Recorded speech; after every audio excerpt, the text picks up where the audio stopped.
Do the interests inspire and ignite a creative spark inside you? Or are they just fascinations?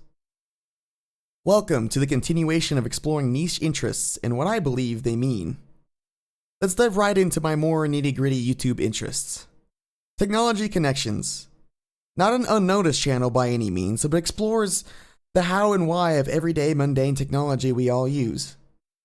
From microwaves to the surprisingly deep history of ceiling fans, the correlation of washing machines and a ceiling fan, spinning things, spin things, who would have thought, and other things that you think wouldn't be connected, such as your car's turn signal and the tech that regulates how often your stovetop oven turns on. The interest that lies here for me is the dive of what we all consider so normal that we needn't even think about how they work. This channel is my reminder to what humanity has achieved and that we are a part of something so much bigger. To see a glimpse of the building blocks made before us that allow complicated devices to be made so easily. Now you don't even need to think about it, and you probably assume that something works via black magic. Whether that's an old analog pinball machine that is able to count and has logic without a computer, but instead by sheer engineering, works by a complex network of physical relays, solenoids, stepper units, and switches. And to inaccurately dumb it down, it's basically a maze for electrical current to determine your score and if you're player 1 or player 2. Sounds like magic to me. Do you think your room humidifier is magic too? It's more simplistic than you might think. Certainly less convoluted than running electricity through a maze. Simply put, you can just make a humidifier. Take a bowl, put water in it, then put a towel in it in such a way that it's like a wick. Then place a fan on load setting to blow across it. Congratulations, you have a rudimentary humidifier. There's other ways to do this, and the fan isn't necessary, and I could go into the science and all, but the videos have already been made, so go watch it. Why is this content an interest of mine? Do I crave an understanding of how the world works? The hows and whys of trinkets, tools, and the psychology behind them? Seeing through time and watching a once useful tool now become a non-functional decorative item. Humans are interesting creatures, and you and me are one of them.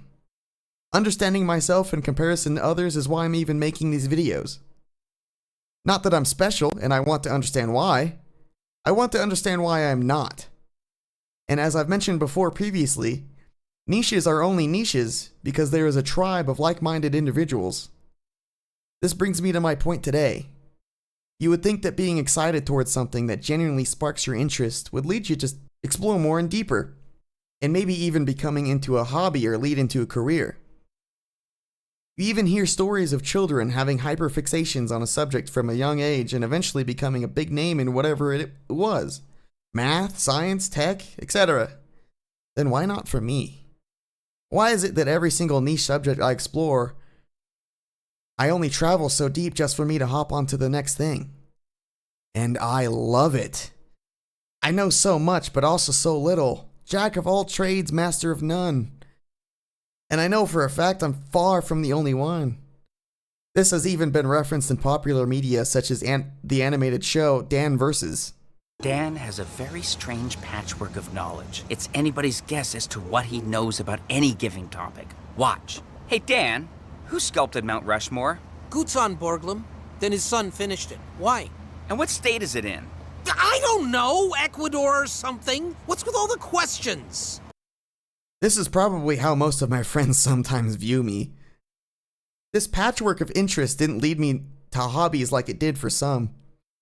YouTube channel Save It for Parts is ran by a man just like any of us, with his own niche interests revolving around DIY projects using recycled surplus or inexpensive electronic components.